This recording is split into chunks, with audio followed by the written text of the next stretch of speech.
तो दोस्तों इस फिल्म की कहानी बहुत अच्छी है और इस फिल्म के दृश्य आपको बहुत ज़्यादा व्याकुल कर सकते हैं, क्योंकि फिल्म के अंदर कुछ ऐसे ब्रूटल सीन्स आपको दिखाए जाएंगे जो एक नॉर्मल पर्सन नहीं देख सकता। तो कृपया बच्चे तो दूर रहें।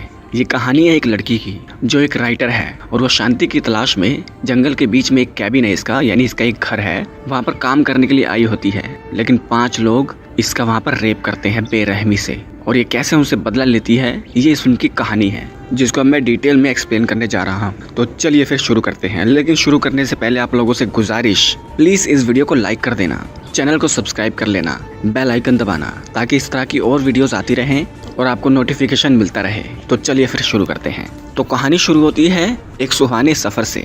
उस सफ़र के अंदर में दिखाई जाती है एक लड़की जो कार के अंदर बैठकर अपने कैबिन की ओर जा रही होती है। कैबिन मतलब जंगल के अंदर एक घर होता है, उसे कहते हैं कैबिन। और वो रास्ता भटक जाती है और वो आती है एक बंदे के पास और वो रास्ता बताता है, तुमने जहाँ पर जाना है यहाँ से यहाँ जाना, आप पहुँच जाओगे। ये लड़की उनको थैंक्स बोल के वहाँ से निकलती है। फिर से सुहाना सफ़र और वो पहुँचती है एक गैस स्टेशन पर, वहाँ से पेट्रोल भरवाती है। वहीं पर हमें दिखाए जाते हैं कुछ लड़के। एंडी जो म्यूजिक बजाता है, मतलब इंस्ट्रूमेंट बजाता है, और जो उसके पीछे है वो है स्टैनली। और जॉनी इस लड़के पर लाइन मारने की कोशिश करता है जिसका नाम है जेनिफर, लेकिन जेनिफर इसको इग्नोर करके वहाँ से चली जाती है। और वो फिर निकलती है सुहाने सफ़र का एंजॉय करते हुए, और वो अपने घर पर आ जाती है। अपने घर पे आने के बाद वो अपना सारा सामान सेट करती है, वाइन रखती है फ्रिज के अंदर, बियर्स रखती है, फिर अपना राइटिंग का काम करती है, कुछ ड्रिंक्स पीती है, फिर रात को अपने किसी घर वालों से बात करती है। और वो अपने पास देखती है एक गैराज, और गैराज के अंदर आती है जहाँ पर इसे वहाँ गैजेट्स मिलते हैं। फिर वो वहाँ से होकर अपने घर की ओर आती है, थोड़ा वाइन पीती है, लेकिन कुछ वाइन उसके कपड़ों पर गिर जाती है, वो धोने लगती है। और हमें दिखाया जाता है कि जब ये अपने कपड़े धो रही है, ये सेमी न्यूड है, कोई इसकी वीडियो बना रहा है। फिर ये सो जाती है। फिर मॉर्निंग होती है। मॉर्निंग में ये मॉर्निंग वॉक करती है, और मॉर्निंग वॉक करते हुए वो जंगल के बीच में चली जाती है। और जंगल के बीच में इसे एक पुराना घर जैसा मिलता है जहाँ पर कुछ गैजेट्स होते हैं, अजीबोगरीब चीज़ें होती हैं। वहाँ से होकर वो अपने घर आती है। अपने घर पर आती है तो देखती है कि इसके जो वॉश बेसिन है उसके अंदर पानी बहुत ही गंदा आ रहा है, इसका फ्लश भी नहीं चल रहा है। तो फ़ोन करती है प्लम्बर वाले को। प्लम्बर वाला कहता है मैं थोड़ी देर में आ रहा हूँ। और तभी इसका फ़ोन जो है वो टॉयलेट में गिर जाता है। ये उस फ़ोन को खोलकर उसको गर्म करने की कोशिश करती है ब्लोवर से, और फिर प्लम्बर आता है। प्लम्बर इसका सारा काम ठीक कर देता है। एक्साइटमेंट में जेनिफर इसे किस कर देती है, जिसका नाम है मैथ्यू। और मैथ्यू उन चारों का ही दोस्त है, लेकिन ये थोड़ा सा पागल है, मतलब थोड़ा पागल जैसा है, बहुत शाय है। और इधर में दिखाते हैं जॉनी, स्टैनली और एंडी, ये तीनों एक मछली को मार के उसकी वीडियो बनाते हैं। और तभी वहाँ पर मैथ्यू आता है। मैथ्यू कहता है कि मैंने उस लड़की का टॉयलेट सही किया, उसका वॉश बेसिन सही किया, और उसने मुझे किस किया। और तभी हमें पता चलता है कि जेनिफर की वीडियो स्टैनली ने बनाई है, और ये सारे लोग देखते हैं। और तभी इन लोगों की नीयत बिगड़ जाती है, और जॉनी कहता है चलो एंजॉय करते हैं। और यहाँ पर जेनिफर सिगरेट पीती है और सो जाती है। और फिर उसके दरवाजे के सामने कुछ दस्तक होती है। वो बाहर आती है, देखती है कि एक पंछी मार के इसके दरवाजे के सामने रखा हुआ है। तो ये ताला मारती है, लेकिन ताला कोई तोड़ देता है। और फिर वो अपने घर में आती है, देखती है कि लैपटॉप में उन तीनों की फ़ोटोज़ हैं। और तभी धीरे धीरे एक एक करके सारे लोग अंदर आ जाते हैं। जेनिफर कहती है प्लीज़ यहाँ से चले जाओ, मेरा एक बॉयफ्रेंड है, मैं उसको बुला लूँगी, पुलिस को बुला लूँगी। लेकिन स्टैनली वीडियो बनाता है और बाकी लोग उसे तंग करते हैं, उसे गंदे गंदे कमेंट करते हैं। जेनिफर कहती है लो मेरे पैसे ले लो, लेकिन मुझे छोड़ दो। जॉनी कहता है जैसा हम कहते हैं वैसा करते रहो, वो मना करती है। और तभी एंडी जेनिफर के मुंह पर अंडरवियर मारता है उसी की, और वो लोग उसके लैपटॉप को खोल के उसकी प्राइवेसी चेक करते हैं और सब कुछ पढ़ते हैं इसके बारे में, इसने क्या क्या लिखा है। उसे शांत रहना पसंद है, अभी तक उसका कोई बॉयफ्रेंड नहीं बना, और वो थोड़ी बहुत शाय भी है। ये सारी पर्सनल बातें लोग पढ़ के बताते हैं। और एंडी माचिस की तीलियां जला जलाकर इसके ऊपर गिरता है, जिससे वो बहुत डरती है, बहुत रोती है। जॉनी कहता है ये दारू पियो, हम तुम्हें छोड़ देंगे। तो मजबूरन जेनिफर उस बोतल को उठाकर दारू पीती है, लेकिन जॉनी कहता है ज़्यादा पियो, तो ये ज़्यादा पीती है। फिर वो कहती है कि जो तुमने कहा वो मैंने किया, मुझे प्लीज़ जाने दो। लेकिन जॉनी कहता है अभी नहीं, चलो अपना मुंह खोलो, अपने दांत दिखाओ। वो मना करती है। एंडी फिर से माचिस की तीलियां जलाकर जेनिफर के ऊपर गिरना शुरू कर देता है। फिर मजबूरन उसे अपने दांत खोलकर दिखाने पड़ते हैं। जॉनी उसका दांत पकड़ के खींचता है बहुत जोर से। तो फिर वो निकालता है अपनी गन और कहता है कि ये लो, इसे ब्लो जॉब दो। और वो अपने प्राइवेट पार्ट पर लगाकर जेनिफर से ब्लो जॉब दिलवाता है। और एंडी इस सारी सिचुएशन की वीडियो बनाता है। मैथ्यू वो थोड़ा सा पागल है, उसे डर लगता है। फिर एंडी आता है। एंडी अपने प्राइवेट पार्ट पे बोतल लगाता है और कहता है कि लो इसको ब्लो जॉब दो। और जेनिफर ये सब करना नहीं चाहती। एंडी इन सब की वीडियो बनाता है, तो जेनिफर बोतल को ब्लो जॉब देते हुए बोतल उठाती है और मारती है इसके पैर पे और यहाँ से भागने लग जाती है। और भागते भागते सुबह हो जाती है और सुबह वो टकराती है एक शरीफ से। शरीफ यानी कि शरीफ। तो ये शरीफ आदमी कहता है कि क्या हुआ। जेनिफर कहती है जंगल में मेरा घर है, मेरे घर में 4 लोग घुस आए और मुझे असोल्ट किया, वो मेरा रेप करना चाहते हैं, प्लीज मेरी हेल्प करो। तो ये शरीफ कहता है कि चलो मेरे साथ, और वो उसे अपनी गाड़ी में बैठाकर जेनिफर के घर पर आ जाता है और घर की तलाशी लेता है। और तलाशी लेते लेते उसे दिखती है दारू, घर में सामान टूटा फूटा होता है, एक सिगरेट मिलती है और वो जेनिफर पर इल्जाम लगाने लग जाता है कि तुम नशे में हो, तुम्हें कुछ हुआ है, जो तुम बता रही हो सब झूठ है।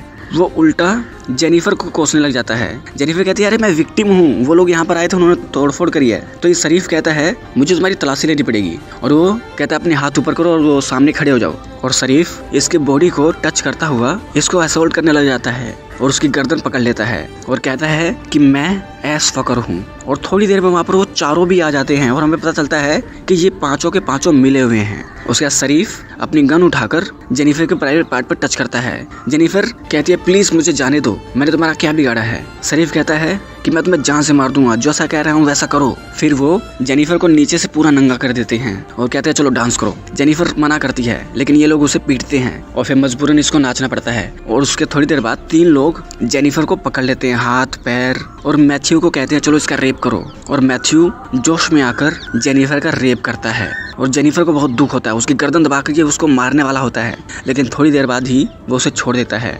जेनिफर अधमरी हो जाती है और सुबह वो अपने घर से बाहर निकलती है और धीरे धीरे चलती है, लेकिन इसके पीछे पीछे वो 5 लोग इसको फॉलो करने लग जाते हैं। और एक जगह पर जाकर एंडी जेनिफर को पकड़कर, उसके सामने पानी होता है गंदा पानी, उसके अंदर उसको डुबा के उसे टॉर्चर करता है, बार बार उसका मुंह पानी के अंदर डुबाता है, उसका दम घुटता है। और फिर शरीफ आता है और वो जेनिफर को बोलता है कि मैं एस मैन हूँ, मुझे एस पसंद है, और वो जेनिफर को पीछे से रेप करता है। जेनिफर को बहुत दुख होता है। एंडी इस सब की वीडियो बनाता है, मैथ्यू हेल्प करना चाहता है लेकिन वो कर नहीं पाता। उसके बाद बारी बारी सब लोग इसके साथ ब्रूटली तरीके से रेप करते हैं। जेनिफर बहुत ही अधमरी हो जाती है और बिल्कुल ही न्यूड जमीन पर पड़ी होती है और वो किसी तरीके से उठकर चलती है, उसे ठीक से नजर भी नहीं आता, वो चल भी नहीं पाती और सब लोग धीरे धीरे इसका पीछा करते हैं। जेनिफर जब ब्रिज के पास पहुंचती है तो शरीफ उठाता अपनी बंदूक और जेनिफर को मारने की कोशिश करता है, लेकिन जेनिफर खुद ही पुल से नीचे गिरकर आत्महत्या करने की कोशिश करती है। उसके बाद ये 5 जेनिफर को ढूंढते हैं 6-7 घंटे तक और शरीफ कहता है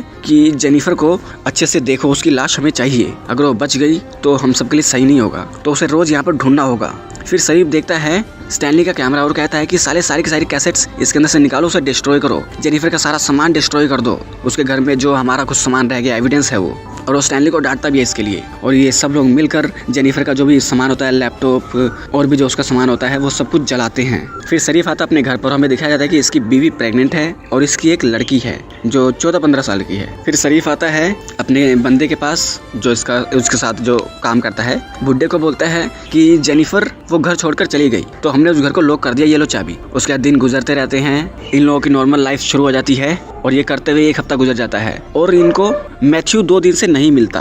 और हमें दिखाया था कि जंगल के अंदर मैथ्यू बैठा है और उसे जेनिफर दिखती है। उसके बाद स्टैनली दौड़ा आता है जॉनी और एंडी के पास और कहता है कि मेरा कैमरा कोई चुरा कर ले गया, और उस कैमरे के अंदर कैसेट थी और कैसेट में वो सारा रिकॉर्ड था जो हमने जेनिफर के साथ किया। तो जॉनी को आता है गुस्सा, वो इसको पीटने लगता है। एंडी उसको बचाता है, कहता है कि यार छोड़ो यार, जो मुसीबत है उसका सामना करते हैं, उसको सॉल्यूशन ढूंढते हैं। उसका जॉनी अपने घर में होता है और उसके दरवाजे के आगे बार बार कोई पक्षी मार के गिराता है, जैसा उसके साथ हुआ था, जेनिफर के साथ हुआ था। जॉनी 2-4 गालियां देकर अंदर चला जाता है। शरीफ अपने घर पर आता है और वो देखता है कि एक कैसेट पड़ी है और उसे उठा के बोलता है अपनी बीवी को, तुमने ये देखा तो नहीं? उसकी बीवी कहती है नहीं देखा। और वो अपनी बीवी को बहुत ही ऑकवर्ड तरीके से किस करके आता है सीधा स्टैनली के पास और स्टैनली के मुंह में देता है और कहता है कि साले ये एविडेंस है, ये मेरे घर पे किसने पहुंचाया। वो सबको डांटता है कि तुम लोग मुझे फंसा दोगे। और वो आता है उस बूढ़े को लेकर जंगल के अंदर और उस बूढ़े को शूट करके मार देता है, क्योंकि वो भी एक तरह से एविडेंस है, उसको पता है कि क्या हुआ है क्या नहीं हुआ है। और इधर मैथ्यू वो जेनिफर के घर पे उसको ढूंढने निकला था और देखता है जेनिफर सोफे पे बैठी है। वो उसके पास आकर उसको सॉरी बोलता है, कहता है कि प्लीज मुझे माफ कर दो, मुझे समझ नहीं आता क्या है, क्या सही है क्या गलत है। तो जेनिफर कहती है कोई बात नहीं, और वो अपनी गोद में उसका सर लेती है और उसका गला दबाकर रस्सी से मारने की उसको कोशिश करती है। उसके बाद एंडी और स्टैनली दोनों मिलकर मैथ्यू को ढूंढने की कोशिश करते हैं, क्योंकि मैथ्यू 3 दिन से लापता है। ढूंढते ढूंढते एंडी वो जंगल के बीच वाले घर में आ जाता है और वो देखता है कि यहाँ पे कोई रह रहा था। सारी चीजें ताज़ा पड़ी हैं, कुछ बिखरा हुआ पड़ा है। और बाहर स्टैनली वो देखता है जेनिफर को। जेनिफर स्माइल करती है। स्टैनली उसकी तरफ बढ़ने लग जाता है और उसके पैर में एक ट्रैप लग जाता है जिससे उसका पैर कट जाता है। उसके पीछे से भागा भागा एंडी आता है और एंडी के पीछे से जेनिफर एक डंडा मार के उसे बेहोश कर देती है और फिर वो स्टैनली को आकर बेहोश कर देती है। उसके बाद हमें दिखाया जाता है जेनिफर ने एंडी को इस तरीके से बांध रखा है, एक चेयर पे उसकी टांगे बांधी हैं, नीचे टब है, बाथ टब, उस पे लटका के 2 डंडे, एक डंडा उसके पेट पे, एक डंडा उसकी छाती पे रख के उस टब को पानी से भर रही है। और दूसरी ओर स्टैनली को वीडियोस बनाने का शौक है। जेनिफर ने इसको बांध दिया है और उसकी वीडियो बना रही है और कह रही है कैसा लग रहा है तुम्हें, एंजॉय द मोमेंट। मतलब जैसा इसने इसको बोला था वैसा ये जेनिफर इसको बोलती है। स्टैनली कहता है प्लीज मुझे छोड़ दो, मुझे जाने दो। जेनिफर कहती है तुमने मुझे जाने दिया था। और वो अपने बैग से निकालती है एक सड़ा हुआ चूहा और वो उसके मुंह में घुसा देती है और स्टैनली उल्टियाँ करने लग जाता है। जेनिफर कहती है क्या अच्छा नहीं लगा, चलो ये अच्छा लगेगा। और वो मछली पकड़ने वाला कांटा उठाती है और वो घुसाती है इसकी पलकों में और दोनों पलकों में घुसाकर उसको खुला छोड़कर धागा पेड़ के पीछे बांध देती है। और वो आती है एंडी के पास और उसको बोलती है कि अच्छा लग रहा है ना, एंजॉय करो। एंडी कहता है फक यू। जेनिफर कहती है कि वो तुम पहले ही कर चुके हो, अब मेरी बारी है। और वो वैसे ही उसको टॉर्चर करती है जैसे एंडी ने इसको किया था, पानी में डुबा डुबा के बार बार। फिर उससे माफ़ी मांगता है प्लीज़ मुझे माफ़ कर दो। और फिर वो आती है स्टैनली के पास और स्टैनली को कहती है कि अच्छा लग रहा है ना, चलो थोड़ा सा और मज़ा करते हैं। और एक मछली का पेट काट के उसमें से मलवा निकाल के इसके मुंह पे लगाकर चली जाती है और आती है एंडी के पास और एंडी को फिर से टॉर्चर करती है। और इस बार वो पानी के अंदर कुछ मिला देती है जिससे वो पानी जो है तेज़ाब बन जाता है। और जैसे ही एंडी अपना थोड़ा सा फेस पानी के अंदर डालता है उसका फेस जलने लग जाता है। वो पानी एक तरह से तेज़ाब बन चुका है। उसके बाद जेनिफर उसके छाती पे जो डंडा लगा था उसको खींच लेती है और एंडी अपनी बॉडी को पानी के अंदर जाने से रोक ही नहीं पाता। और दूसरी ओर स्टैनली को काटने के लिए वहाँ पर कौवे आ चुके हैं और वो स्टैनली को नोचने लग जाते हैं। इधर एंडी बुरे तरीके से उसका फेस जल जाता है, वो मर जाता है और स्टैनली भी वो मर चुका था। कौवे उसकी बॉडी को नोच नोच कर खाते हैं। उसके बाद जेनिफर एंडी को उठाकर देखती है, उसका फेस बिल्कुल ही सड़ चुका है। और फिर वो आती है जॉनी के पास और जॉनी को एक सरिया मार के उसे बेहोश कर देती है। उसके पैर बांधकर, उसके हाथ बांधकर, उसका मुंह बांधकर लटका देती है और आती है उसके पास। जॉनी से गंदी गंदी गालियां देने लग जाता है तो जेनिफर एक प्लास उठाकर इसके सारे दांत निकाल देती है आगे के और कहती है कि तुम्हें मेरे बॉयफ्रेंड से मिलना था ना, ये लो। और वो निकालती है गन और कहती है कि ये मेरा बॉयफ्रेंड है, चलो इसे बीजे दो। और वो उसके मुंह में डालकर अपनी गन को अपने बॉयफ्रेंड को बीजे दिलवाती है। उसके बाद भी जॉनी की अकड़ नहीं जाती, वो इसे फिर से गालियां देता है गंदी गंदी। जेनिफर उठाती है एक बड़ा सीजर और वो उसका प्राइवेट पार्ट काट कर इसके मुंह में घुसा देती है। उसके बाद जॉनी की हवा टाइट होती है और जॉनी यहाँ पर तड़प तड़प कर मर जाता है। और फिर शरीफ को उसके घर से फोन आता है। उसकी बीवी फोन करती है कि तुमने हमारे पास कोई टीचर भेजी है क्या। शरीफ कहता है जरा फोन देना। तो फोन लेती है उसकी बेटी और कहती है कि ये बहुत अच्छी टीचर है, मैं इसी से पढ़ूंगी। शरीफ कहता है जरा उसको फोन दो और जेनिफर फोन लेकर कहती है कि सर मुझे आपका घर मिल गया है, मैं आपकी बेटी को जरा पार्क में घुमाने ले जा रही हूँ। तो शरीफ के फटके 4। शरीफ भागा भागा आता है पार्क के अंदर और पार्क के अंदर अपनी बेटी को ढूंढने लग जाता है और वो फिर गाड़ी में आकर बैठता है। पीछे से जेनिफर इसको डंडा मार के बेहोश कर देती है और फिर उसको इस तरीके से बांधती है। सामने एक टेबल होता है, टेबल पे उसका चेहरा होता है, उसके पीछे एक कुर्सी होती है और इसको कोडा करके उसके पिछवाड़े में गन लगाई होती है।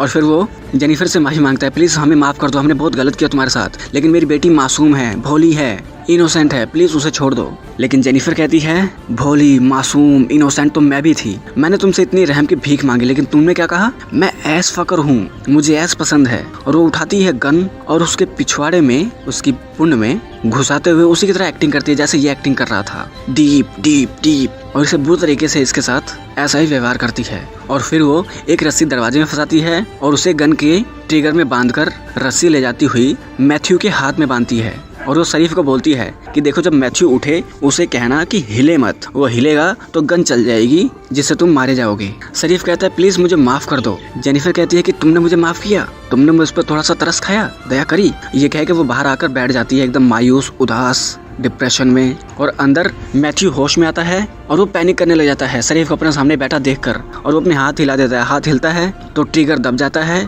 जिससे गोली फायर हो जाती है और गोली शरीफ के बुंड में से होती हुई मुंह से बाहर निकलती है और मैथ्यू के सीने में लगती है और ये दोनों मर जाते हैं। गन की आवाज़ सुनकर जेनिफर खुश होती है और यहाँ पर ये फिल्म एंड हो जाती है। तो दोस्तों इस फिल्म का एक पार्ट और है, लेकिन उससे पहले जो सेकंड पार्ट है उसमें किसी और की कहानी दिखाई जाती है और थर्ड पार्ट में यही स्टोरी कंटिन्यू होती है, जिसको मैं बहुत ही जल्द अपने चैनल पर एक्सप्लेन करने वाला हूँ। तो अगर ये वीडियो अच्छी लगी हो तो इस वीडियो को लाइक कर दे, चैनल को सब्सक्राइब कर दे, बेल आइकन दबाएं, ताकि अगली बार हम कोई वीडियो डालें आप लोगों के पास उसका नोटिफिकेशन आ जाए। तो मिलते हैं आपके साथ अगली वीडियो में, तब तक के लिए नमस्कार।